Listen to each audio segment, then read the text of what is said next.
ونستعينه ونستغفره ونعوذ بالله من شرور أنفسنا ومن سيئات أعمالنا من يهده الله فلا مضل له ومن يضلل فلا هادي له وأشهد أن لا إله إلا الله وحده لا شريك له وأشهد أن محمدا عبده ورسوله يا أيها الذين آمنوا اتقوا الله حق تقاته ولا تموتن إلا وأنتم مسلمون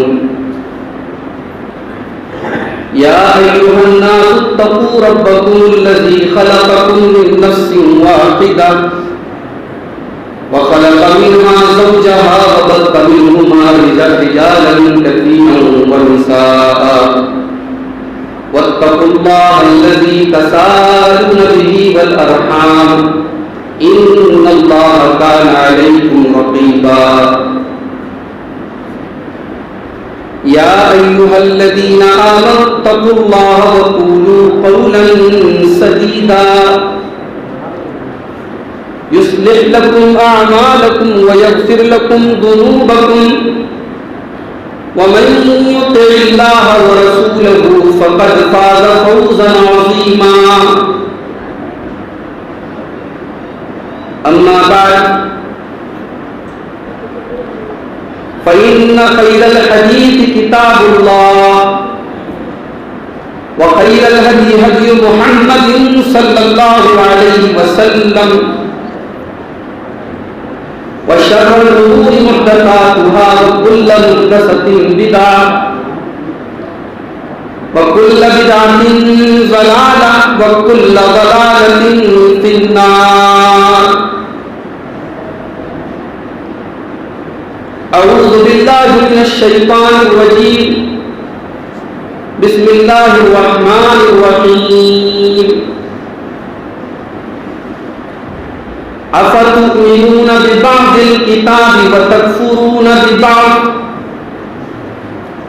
فما جزاء من يفعل ذلك منكم إلا خزي في الحياة الدنيا ويوم القيامة يردون إلى أشد العذاب وما الله بغافل عما تعملون.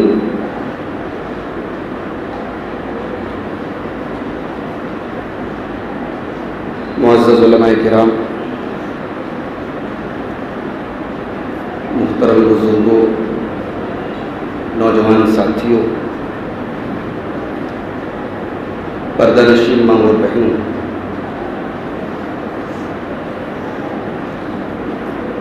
اس مسجد میں میرا خیال ہے کہ میں پہلی مرتبہ آیا ہوں. لوہتا کی مختلف مساجد میں کئی بار پروگراموں میں دروس میں حاضری ہوئی. اس مسجد میں یہ پہلا موقع ہے کہ میں آپ سے مخاطب ہوں. اس طریقے کی دینی مجلسیں وقتاً فوقتاً بہرحال ہر جگہ ہونی چاہیے، اور قابل مبارکباد ہیں وہ لوگ جو کوشش کرتے ہیں اور اس قسم کی مجلسیں منعقد کرتے ہیں، اور آپ لوگ بھی قابل مبارکباد ہیں کہ آج اگرچہ جمعہ کا خطبہ سنے ہوں گے، اس کے باوجود مغرب بعد آج کا یہ پروگرام یہاں مسجد میں ہو رہا ہے اور آپ سب یہاں جمع ہوئے ہیں. اللہ تبارک و تعالی ہماری اس حاضری کو قبول فرمائے اور ہم سب کو کہنے اور سننے سے زیادہ عمل کی توفیق عطا فرمائے. آمین. اس وقت کا جو سب سے برنی ٹاپک ہے، جس پر سب سے زیادہ اس وقت بات ہو رہی ہے، تقریریں ہو رہی ہیں، تحریر لکھی جا رہی ہے،